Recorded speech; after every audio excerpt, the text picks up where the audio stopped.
Hey, welcome back to Sprague Homestead. I'm Kanan. I'm Nikki. And on this week's Would You Rather, we are going to debate between... Would you rather buy more expensive land in a good growing area or buy cheap land in an area with more limited growing? All right, so we're going to decide, would you rather take 5 minutes off camera, come up with which one we would rather do, and why. All right, so after 5 minutes, we have come up with our answers of, would you rather have good growing on expensive land or growing on cheap land? You want to go first? Sure. All right, go for it. What do you want? What would you rather do? Well, we live in Sprague River, so I'm going to go with cheap land.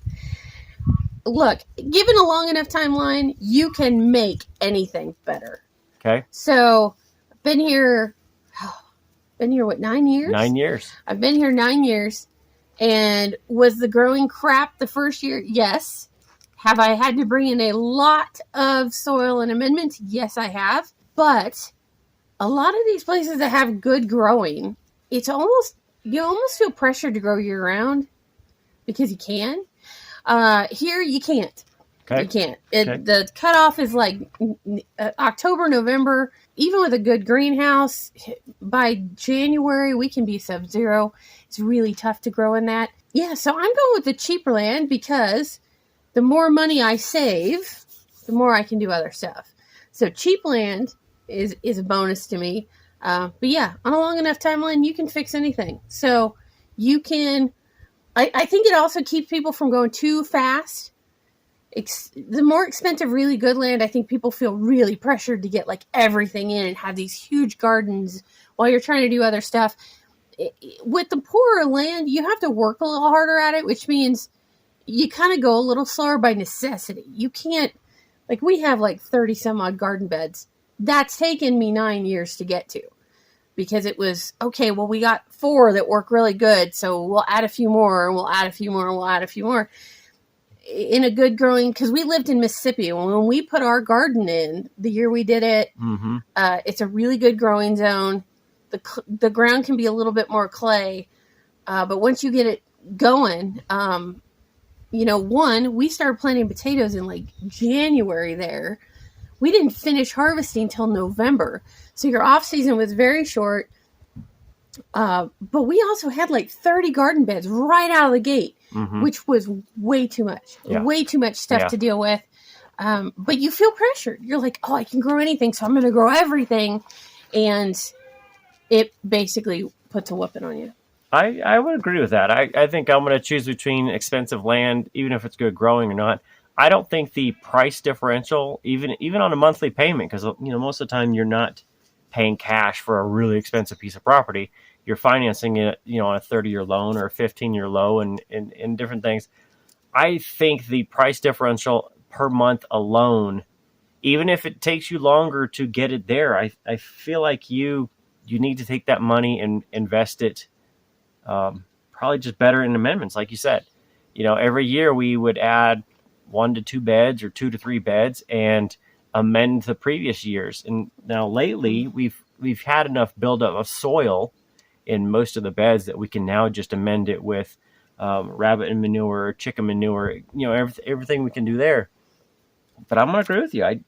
The price differential alone of having a fantastic garden, I think, is finite because I've never seen anybody, unless they had employees or a big family, that could really master growing all year or a good portion of the year to maximize crop output to offset the price per month, basically, of having that land.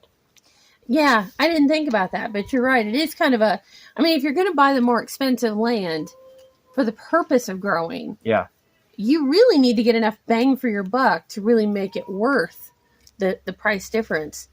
And unless you're putting in huge berry fields and orchards and a lot of other stuff, you're right, you probably won't ever get there. Yeah, if you're doing it on a commercial basis, I don't know that this is a great discussion, because the point of having a commercial property is profit. And you want to maximize profit. So you want to start with the best, even if it costs more, because probably in the long run, that's more beneficial. Even if it's a higher payment, you're going to have a better yield and be able to pay it back. But on a personal level, even if it's just a small family of 2, 3, 4, whatever it is, having that larger payment, I think is going to be a struggle because a lot of times people that want to grow, they don't want to have to work 50 hours a week to earn a living to come home to try to garden on perfect property. I think cheap land also makes you more creative. Yeah, I'll agree with that. A lot of the people that run cheaper property learn to, amend it by running chickens on it or running hogs on it or doing different stuff. I think you get more creative when on cheaper ground because you don't have, I don't know. I guess because you don't feel the pressure necessarily right to have these amazing yields. Right.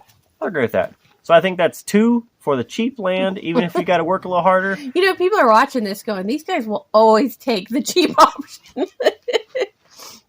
I know what it takes to earn $1 anymore, and I'm going to always choose cheap if I can.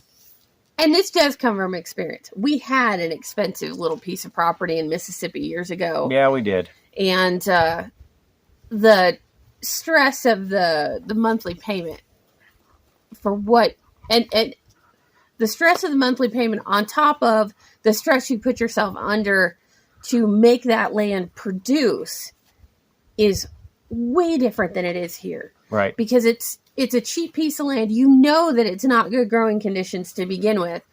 And so every bit that you can carve out here feels like a victory, whereas you almost never feel like it's good enough when you're paying a lot of money for the property. Well, let's say it. Everybody loves the Rudy story, right? Everybody loves an underdog. So being an underdog. How many people are going, I don't know who Rudy is. Yeah, you're right. Who's Rudy? I don't know. But One anyway. of the greatest sports movies ever. Anyway, everybody loves an underdog. Regardless of who Rudy is, everybody loves an underdog.